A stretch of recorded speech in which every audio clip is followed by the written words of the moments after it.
এক সময় পাহাড়ের মাঝখানে অবস্থিত একটি শান্ত গ্রামে রাজ নামে এক নম্র কৃষক বাস করতেন। তার উদারতার জন্য পরিচিত, রাজ প্রায়শই তার কম ভাগ্যবান প্রতিবেশীদের সাথে তার প্রচুর ফসল ভাগ করে নিতেন।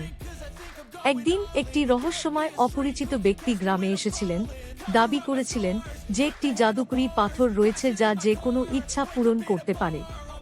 কৌতূহলী গ্রামবাসীরা জড়ো হয়েছিল, প্রত্যেকে তাদের গভীর ইচ্ছা প্রকাশ করেছিল। অপরিচিত ব্যক্তির অবশ্য একটি শর্ত ছিল, তাদের ইচ্ছার বিনিময়ে প্রত্যেক ব্যক্তিকে অবশ্যই তাদের সম্পত্তির একটি অংশ একটি সাম্প্রদায়িক তুলে দিতে হবে।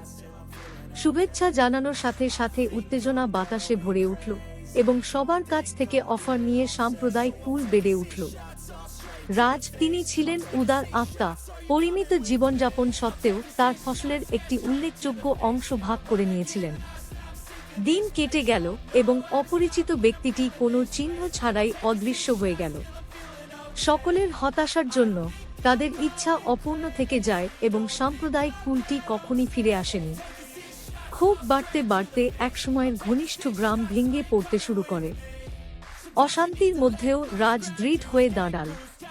তিক্ততা পোষণ করার পরিবর্তে তিনি গ্রামবাসীদের একত্রিত করেন এবং একটি পরিকল্পনা প্রস্তাব করেন।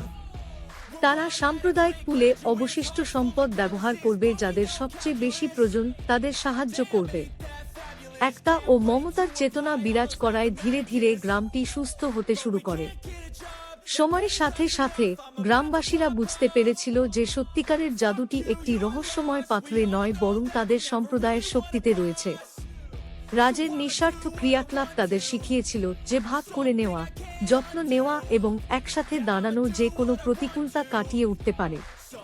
গ্রামটি করুণার আলোকবর্তিকাতে রূপান্তরিত হয়েছিল এবং রাজের উদারতা পরবর্তী প্রজন্মের জন্য একটি নির্দেশক আলো হয়ে ওঠে। এবং তাই গল্পের নৈতিকতা পাহাড়ের মধ্য দিয়ে প্রতিধ্বনিত হয়েছে, আমরা একে অপরের প্রতি যে দয়া দেখাই তার মধ্যেই সত্য জাদু নিহিত।